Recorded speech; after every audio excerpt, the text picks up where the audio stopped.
Welcome to the Green Tech Mic, a podcast series around e-commerce and technology in particular. My name is Val, and today my guest is Jason Greenwood, founder and lead consultant at Greenwood Consulting, speaker, author, mentor, and the very first guest to the Green Tech Mic in 2020. Jason specializes in complex business-to-business and direct-to-consumer environments, helping brands establish omnichannel strategy and requirements, select and architect a back and front office commerce tech stack, but also find the right partners to help make sure it's implemented properly and leveraged fully. Jason has been doing this for more than 20 years and also has his own podcast called The E-commerce Edge, where you can find a myriad of information on e-commerce, omnichannel, and retail software as a service, tech, and trends. But don't rush over there just yet. Jason, thank you so much for being here and welcome to the podcast. My pleasure. Thank you very much, Val. And yeah, it's funny because I was on the previous GreenTech podcast, and I think that goes back to 2020, I think was when we recorded that. And so it's nice to be back in 2023 with you today. It's very nice to have you around. Thank you for coming. Let's have a short recap of what happened since the last time you met with GreenTech. First of all, apart from the fact that women seized power over the GreenTech mic, ta-da. Nice. You've moved to Mexico. Yeah, it's been a move. We've been here just on a month now, and my wife and I moved to Mexico. Really, I'm originally American. I grew up in Southern California, and then I moved to New Zealand in my early 20s. My grandfather was a Kiwi. My parents, my sister, and myself were all dual citizens. My sister married a Kiwi. I've married a Kiwi, and was living there for 28 years. And my wife and I were looking for our next adventure, and so I've been to Mexico multiple times before when I was living in California, and I really love the culture. I really love the weather. I really love the people. I really love the food. There's lots to do here. Plus, it's very close to the United States market, and so it means that by being located in Mexico, we can go and we can visit for conferences. I can go and speak at conferences. I'm going to be speaking at the DC 360 conference in July, and so it's just it's a really nice change, and we're really happy to be here and loving the weather. Actually, it's been hot almost every single day that we've been here, so it's been really nice. Oh, that sounds lovely indeed. Now I want to go to Mexico. Do you mind? You have to come. You have to come. You're more than welcome to come visit in the first round of margaritas around me. Oh, perfect. Thank you. Looking forward to that then. All right. Let's shift to our e-commerce tech. Since 2020, we've seen extensive growth in e-commerce in general, of course, and new tech emerging every day to address digital commerce business objectives. I'm super excited to have this conversation today as we're going to run through several curious pieces. We will focus on the state of e-commerce in 2023, but look at it from a particular perspective through the lens of several segments of digital commerce market. But before going in there, let's start with the environment. What is the current tech landscape of digital commerce? And maybe there are any trends we should keep track of. Jason, what do you think? Yeah, look, I think the interesting thing is that during COVID in particular, and during the frothy economic bubble that sort of started to pop in 2022, but in the lead up to that, even into the end of 2021, I think that there was just an absolute explosion in commerce technology and that exploded in tandem with the TAM. So the total addressable market for e-commerce exploded during COVID. The vast majority of the world was locked down. Happily, not Mexico, but almost everywhere else in the world was locked down for significant periods of time, right? Especially in ANZ, where I was living in New Zealand, we were locked down for something like nearly 200 days. There was lockdowns across Australia. There was lockdowns almost everywhere in the world. And as a result of that, people were stuck at home, and they started to do the vast majority of their shopping online. Even looking at myself, where I already did the vast majority of my shopping online anyway, the one stronghold where I hadn't shopped online before was grocery. And what I found is that during COVID, just for sheer convenience sake, I started shopping online with click and collect, and that behavior change has stuck. And now I prefer to shop online for grocery, and I prefer to either have it delivered or click and collect, either way. And the convenience of being able to shop online for grocery has forever altered my approach to that segment of my spend, of my personal spend. And that happened across the board for many different people, particularly the older demographic, who up till that point really focused on how can I not shop online? How can I shop in person, right? How can I, as part of my routine, if I'm an older person, my routine is centered all around shopping in physical spaces. And all of a sudden now, when COVID hit, they were forced in many instances to shop online. So they got their kids, they got their grandkids, they asked people to help them, right? And I can use that example. Even a very close friend of mine who's in his 70s in New Zealand, he started to shop online during COVID, not because he was terrified of COVID, but because he was locked down and because it was much more convenient for him to shop online. Now, that's behavior that has lingered for him post COVID, now that everything's opened back up. And so I think that the total addressable market led to kind of every single VC looking at how can we shift as much money as possible into digital channels? How can we support SaaS platforms that have anything to do with commerce, whether it be ERP, CRM, CDP, PIM, point of sale, e-commerce platforms, personalization platforms, MarTech platforms, you know, pretty much you name a software category, and it was all being subtly shifted and orientated and focused on digital commerce channels. And that includes B2B. And I think that that's the segment that had to shift the most. So we had B2C and D2C, which were already pretty mature from a digital commerce perspective at the start of COVID. You know, digital commerce from a B2C, D2C perspective has been pretty mature for almost a decade now. Lots of very mature technologies, lots of very mature e-commerce platforms, lots of very mature personalization platforms, search, merch, lots of very mature POS platforms. And what B2B has, up until the COVID hit, most B2B transactions, over 40%, in fact, pre-COVID, it was over 50% of B2B commerce transactions were done manually. And so this is, B2B has a much, much bigger leap to make to get to the level of maturity of D2C, B2C. And that was really borne out during COVID when field sales reps couldn't go and visit their customers anymore. And so all of a sudden, B2B businesses and B2B brands had to very, very rapidly build out their e-commerce capabilities because that's how their customers wanted to shop, because the field sales reps couldn't come and see them, couldn't come and take orders. And so they had to very rapidly build out digital capabilities, and that market is very immature, and it's still very immature, but they realized COVID put a rocket under B2B, and that's where I saw the biggest opportunity, and that's why I tried to focus my consulting business specifically on the B2B space, because I saw just huge gaps between B2B and B2C. So there is this aggressive investment going on in additional capabilities to drive digital commerce growth to get and maintain a competitive edge. Absolutely. And as the end of COVID hit, it was a combination of a rapidly shrinking TAM, total addressable market, as customers went back to physical spaces and started shopping in retail again. You know, companies all the way from Shopify down to the smallest niche commerce focused technology in the world, most of them had the expectation, it wasn't even borne out by the data, so I'm not quite sure why they had this expectation, but they had the expectation that and that's why they hired up, and that's why they invested, that behavioral change was going to last for the vast majority of people well beyond COVID. And what we're seeing now is that omnichannel is becoming sexy again, because the vast majority of consumers, they're not going to do all their shopping online. And what we've done is we've returned back to the trend line. It was an upward trend, of course, in terms of e-commerce as a total percentage of retail. It was already on an upward trend pre-COVID, got a massive bump during COVID, but we're returning back to the trend line with a less than 1% lingering COVID bump in most markets and in most regions and in most verticals. The further we go, the more exciting it gets. Let's put it that way. And Yes. each year brings some new challenges, including for tech. I'd really love to hear your point of view on the major pain points and the ways to overcome them for different groups of different segments of the e-commerce market players.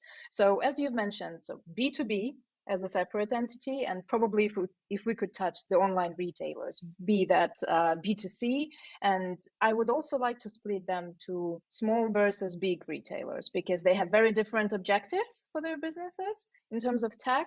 And it would be really nice to get in that. So let's start with the small retail and what pain points they're facing this year And what could be the ways to overcome those? I think that the vast majority of small retailers face very similar challenges to what they have always faced. And that is trying to reach escape velocity as a business and as a brand, right? The vast majority of small businesses fail. That's the reality. That's what the data shows everywhere in the world. And what we're seeing is that there's been mass consolidation in the industry, and it is harder and more expensive now than ever before to build a brand. And certainly, digital channels, digital acquisition channels in particular, have exploded in cost and have exploded in complexity. So it used to be, a decade ago, 8 to 10 years ago, pretty much it was the field of dreams when it came to e-commerce. Build it and they will come, right? And organic reach was very, very high on almost every single digital platform out there when it comes to digital acquisition, digital marketing channels. And then slowly, the walls of the walled gardens of the first-party data owners of the internet, so the Googles and the Metas of the world started to take over, the Apples of the world started to take over. And now we're at a point where they have so managed to choke off the internet from access without going through them as gatekeepers that CAC has exploded. So customer acquisition costs have absolutely exploded. And it is now at a stage where if you are relying completely on performance marketing for your growth, it is going to be almost universally unsustainable. And it's even been proven with brands that secured significant amounts of VC funding during COVID and pre-COVID. We look at a lot of D2C brands, even like Allbirds and Casper and 8 Sleep, and there's a whole laundry list. There's hundreds of them that took on millions and millions, in some cases hundreds of millions of dollars of VC money to secure market share via mostly paid and performance channels. And the expectation was that those customers would remain sticky, that they would remain loyal, and that CAC would become sustainable over time. And what we have learned is that customer loyalty doesn't really exist anymore. If it ever did, there's very, very little customer loyalty. There's very little brand loyalty out there. And data from the UK and from the United States in particular shows that something in the order of 70 to 90% of customers will only ever buy through a website one time, right? And so this is the challenge. So because customer loyalty doesn't really exist and customers are buying based on need oftentimes or based on desire. And so the brands that can best create desire, in our industry we call it demand, but I like to think of it as desire because most customers are emotional beings. Humans are emotional beings. And so therefore, we don't always buy on logic. In fact, data shows that we most often don't buy on logic. We buy based on emotion. And so therefore, we're not trying to create demand. We're trying to create desire. We're trying to create the want. We're not necessarily trying to create a need. We're trying to create the want. And that is hard for a lot of brands to do because what they're trying to do is they're trying to capture demand instead of create desire. They're trying to capture existing desire in the market for the products that they sell. The problem is that the desire in the market is contracting massively for two big reasons. One is COVID ended. People are going back to physical stores. Two, the economy is contracting. So people have less disposable income. So in order to create desire in the marketplace, you have to be a very, very, very smart brand that does very, very smart marketing. And nowadays, if you're not very good at guerrilla marketing, not paid in performance, it's going to be very, very difficult for you to create a sustainable business. So those are the key things that I'm seeing in the market that are massive challenges, and very, very few brands are able to overcome those challenges in the long term. Okay, thank you so much. And what about the bigger brands, the bigger retailers, the ones who have the budget, but they might have some other issues? I think that larger brands, they're doing pretty well. I think most of those larger brands are actually gaining market share over the smaller brands because they have the deep pockets to weather economic storms as well as the contraction in TAM. And the larger brands also have the benefit of most of the time, not all the time, but most of the time, they are already omni-channel capable, meaning that most of the time they will have a store estate, plus they will have very, very dominant online capabilities. And so when you have that, and when you think of the ability with modern omni-channel technologies like order management systems, warehouse management systems, inventory management systems, and the ability for the larger brands to pivot and to leverage their store estate for both click and collect as well as ship from store. It means that those physical assets are better utilized now than ever before. They're not just a place for people to come, walk in, and shop, and you have to figure out a way to drive traffic and footfall to those stores. You're actually driving the value of those physical locations through your digital channels and vice versa. And so the biggest brands in the world have a distinct advantage, right? Because they're not totally reliant on purely digital channels and purely digital acquisition. And so, the whole store state thing was much maligned by those of us that work in digital for a long time. But I think what we saw is that, sure, during COVID, it oftentimes became a very large store state became a very expensive and large liability when stores had to be shut. But as COVID started to come to an end, the value of those assets really started to become very apparent again. And I think those retailers, in many cases, they were genuinely concerned that there was going to be a semi-permanent shift to digital channels, and that when pre-COVID, depending where you were at in the world, at least in the Western world, it ranged anywhere from, say, New Zealand was probably a good example of the low end of penetration of digital. It was only about 9% e-commerce as a total percentage of retail, all the way up to about 30% roughly in the UK as a percentage of retail. And then you had other countries everywhere along that continuum between about 10 and 30%. And I think there was a genuine concern that by a lot of retailers that, who knows, at the end of COVID, maybe we were going to end up with 50% e-commerce as a percentage of retail all around the world. And they were going to have to significantly re-architect their entire businesses from the ground up for this shift. Because that's a big shift. Going from, say, 9% to 50% is a big shift for a lot of brands. And so everything about, from their logistics networks to procurement to distribution to absolutely everything has to change. With that level of change of channel mix shift, that's a significant shift of every component of the architecture of your company. But what we've seen is that didn't eventuate and that didn't stick. And so now they're having to kind of pivot back to, okay, what is an appropriate channel mix, especially those big companies that you're referring to, what is an appropriate channel mix as of 2023? And I think we're all, and especially as global supply chains start to loosen back up again, I think that's the question on everybody's lips right now. What is an appropriate store footprint versus digital investment? It's where do we think we're going to land over the next 1, 2, 3 years? Because when it comes to budgeting, especially these very, very large brands, digital transformation takes so long because it's so complex and it touches so many areas of the business. They're like the Titanic. They can't change course overnight. It's just impossible. They can't do it. And especially if they're a public company and they're responsible for shareholders, it's even more difficult. And they have to be even more transparent, and they have to telegraph their moves even further in advance from a strategic perspective.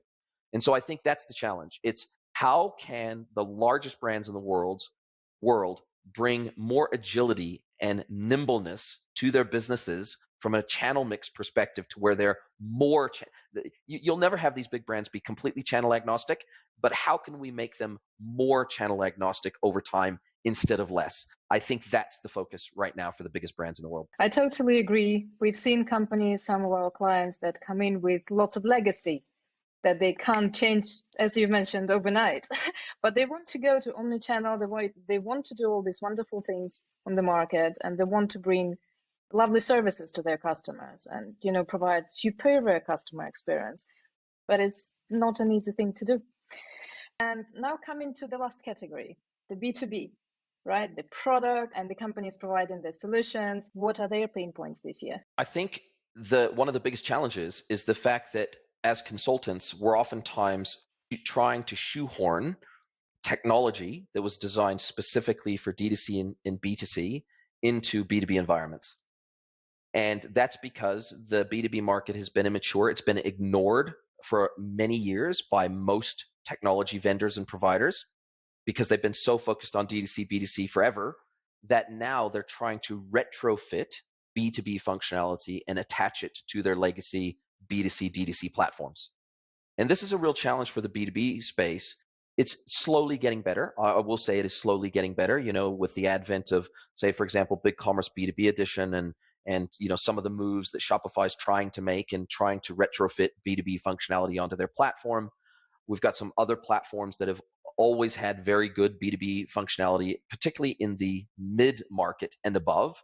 You've got platforms like Vtex, you've got platforms like Peppery, you've got a range of SaaS platforms. You've got Salesforce Commerce Cloud B2B. You've even got Adobe Commerce. I don't work with any on-prem technology. I work with all SaaS technology, and of course Adobe Commerce / Magento is an on-prem technology. But you have some reasonably mature mid-market and above platforms that have some pretty solid core B2B functionality in them. Where we're starting to see the gaps really open up for B2B is those smaller businesses. Let's say businesses that are doing 20 million roughly, give or take, 20 to 30 million or less in GMV per year in their B2B businesses. There's not a lot of great solutions out there for them. Now, I'm working behind the scenes with a few companies to help bring some things to market that will hopefully improve that, because my consulting typically starts with merchants that are doing 20 plus mil a year in revenues, where they need a mid-market solution with some customization, systems integration, all that stuff. And so there are some really good design patterns out there for those mid-market and above, but it's the small end of town where I don't really have anywhere to point them at the moment from a B2B perspective. And that's being worked on by a number of companies right now. The other thing is that there's a whole lot of supporting technology that we have to adapt a little bit. We have to customize a little bit from search and merch and all that kind of stuff, personalization technology that can work in a B2B environment, but there are some additional complexities. There's some additional thinking that has to go into that to make sure that it's a solid solution for B2B merchants. And the reason for that is because B2B, they have some very, very unique elements of the way that they engage with their customers that makes them very different to the B2C, D2C environment. One of those is that they know who their customers are, and that their customers are by definition going to be repeat customers. So they're going to have a very long-term relationship with these customers. And so by being able to bring highly customized experiences to these customers, that's going to make them even more sticky than they would be just because they're a B2B customer in the first place. And also, the underlying data structures in the B2B e-commerce space are very different.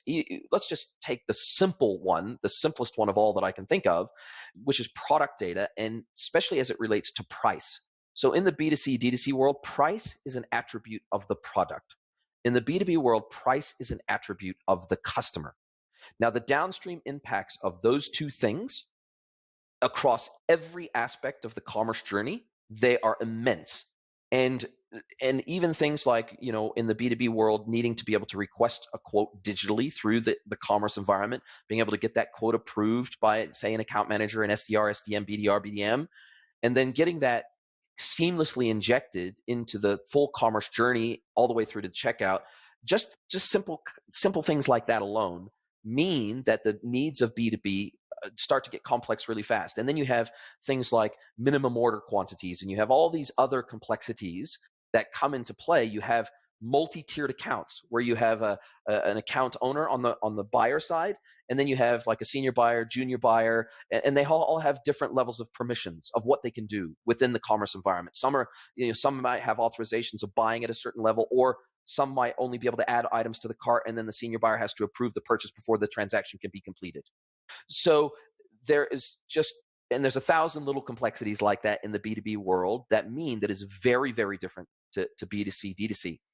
But one final thing that I'll say about this, and then I'll turn it back over to you, is that I'm seeing big demand for both D2C and B2B to de-risk their businesses and de-risk their go-to-market by establishing the alternate channel. So B2B brands want to have more information about the end consumer of their goods, and so therefore they want to establish a D2C channel, and they want to de-risk themselves from total dependence on their wholesale customers. And so they want to establish a D2C channel. And, within the first, say, 12 to 18 months, if they can get to a place where, say, 25% of their revenues are now D2C, that starts to open up some really good opportunities for them from a margin perspective, because now they're capturing the wholesale plus the retail margin, plus they're getting more direct feedback from the market about their products and their services. They're starting to develop opportunities to remarket to the end customer in direct ways.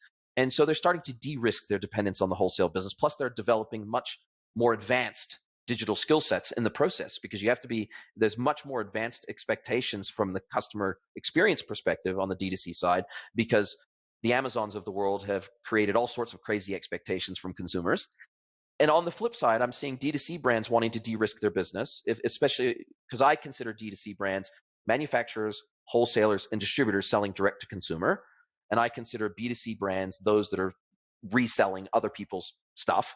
And so D2C brands are similar to B2B in that they are manufacturers, wholesalers, and distributors, but I'm seeing them wanting to establish a B2B channel to de-risk the rising CAC costs, and to de-risk necessity for them to be the sole distributor of their product into the market across all channels. So by establishing a B2B channel, if you're a D2C brand, now all of a sudden you can open up distribution to many more channels, because your wholesale customers are doing distribution for you. Plus, you're sharing the CAC costs with all of your wholesale customers and reseller customers. And so I'm seeing it cross-pollinate both directions. B2B wanting a D2C channel, and D2C wanting a B2B channel, because they want to have a better channel mix that de-risks their business over time, particularly as the market starts to contract. Okay, thank you so much. And would there be one common piece of advice to all of those categories of e-commerce market participants that you could share? Yeah, what I'm seeing, and I guess because I'm old and I've been around the market for a while, I think one of the things that I see is that businesses, particularly during economically uncertain times, is they tend to pull in their horns and they tend to just cut off all investment. They tend not to want to engage in new digital projects. They unfortunately behave sometimes like deer in the headlights. They're like, we don't know what's going to happen. We don't know whether the market's going to go up. We don't know whether the market's going to go down. So we're just going to freeze any investments in new channels, new channel development, new technical development, working on data. They kind of freeze lots. We're going to freeze a whole lot of marketing, because we don't know where the marketing spend is going to be best spent over the next 6 to 12 months. So we're going to kind of just freeze kind of where we're at. I understand the desire to do that. But what I think COVID taught us, if nothing else, and I saw this at the beginning of COVID because I was helping to run a digital agency at the very, very start of COVID. I was helping to run an e-commerce agency. And without fail, about 95% of our in-development projects at the start of COVID got put on hold. The customer said, stop development right now. We don't even know if we're going to continue with this project. But then within like 60 days, literally within like 60 days, when it became obvious that everybody who was stuck at home was going to be buying online, they said, not only do we want to recommence our projects, but now we need to accelerate them. Is there any way you can build them faster? Is there any way you can get us live faster? Is there any way you can migrate us faster? Because we need better digital capabilities than we ever had before. If nothing else, what that taught us is that good digital execution takes time. And it is a journey, not a destination.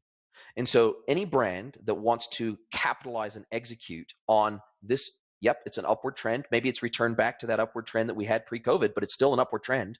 If they want really good digital execution, that's not something that you can flick on like a light switch. It takes time to architect and design and work across all of your subject matter experts in your business to capture all the requirements properly and help you architect a solution that is not only going to work for the end customer that's going to have to engage with the solution, but also for you as a business. It has to be efficient for you as a business, and has to bring some element of either more revenue or better efficiency, or hopefully both.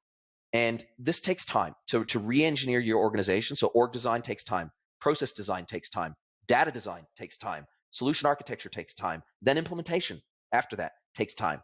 And so what I would simply urge all the brands to do is to not be a deer in the headlights, to continue to progress. Okay, maybe you have to be a little bit more conservative in your estimates of digital growth in your business. I think that's reasonable. But there's still going to be digital growth in your business. And so I think looking at that through the lens of what can we do today, because what we see is at the end of massive recessions is that's when the boom times begin. So if you can build during the contraction, when things are a little bit quieter and maybe BAU, business as usual, is not quite as crazy and frenetic in your business, well, then that means that your internal resources have a little bit more time to devote to some of these new initiatives and some of these new build outs, some of these new developments and integrations in your business, it means your resources have a little bit more time on their hands, which is great because you need that time to be able to do it right. But what that does mean is that when you come back out the other side, you're hopefully prepped for the next leg up in the market. And so I think this is actually the perfect time for most businesses to be re-examining their technology, their systems, their processes, their people, all those things. You've got a little bit more time. When you don't have money, you have time. When you have time, you hopefully are making more money. I totally agree. And actually, the beginning of this year reminds me a little bit about what we experienced in 2020. And I remember these first few months when everyone was in shock, was running around, cutting off all the budgets, and then suddenly, within several months, it all came back. But you can't cover this missed 3, 4, 6 months you didn't invest into your brand. You just can't do that. It doesn't work that way. You've lost this time. Those brands right now on the market, they need to prioritize their investments. They need to have a look at them closer and define and prioritize what are the initiatives, as you rightly said, that would be primarily tackled. Yeah. I actually have one last question for you. At GreenTech, we are mad about sportswear. Who isn't? Hence, there is one question that disturbs us, and we collect different opinions about this to find out the truth. So, Jason, Nike or Adidas? Nike all the way, hardcore. Yes, well, myself and my wife are both big Nike fans. Adidas, at least in this market and also in ANZ, they're just not as flamboyant. They're not as in your face. They're not as obvious in the market. They're just not as visible, I guess, in some respects, right? As an outsider, I perceive the Adidas brand to be a lot more conservative, and I perceive the Nike brand to be a lot more in your face, a lot more American style, more brash, just do it, being much more loud. And even in their stores, the Nike Rise stores are very flamboyant, and you've got a freaking basketball court inside the freaking store. Yeah, I think that's a really good question. Nike versus Adidas is a very good question because I think they both got their individual cultural strongholds, and it's very, very difficult for them to break into each other's market. Very difficult. Indeed. Brand perception. Yes. Perception. Thank you so much, Jason. Actually, we've come to the end of this podcast. So I really want to thank you for doing this and thank you for sharing. It was incredible. I think it was super informative and helpful. Thank you very much. It was absolutely my pleasure, and I hope we get a chance to talk again soon. Indeed. Likewise. Enjoyed the episode? Hit like and subscribe. Visit the GreenTech website at greentech.com. And if at any point you feel you need expert help with software development, solutions integration, and getting the most out of your tech stack, particularly in e-commerce, let us know. Bye.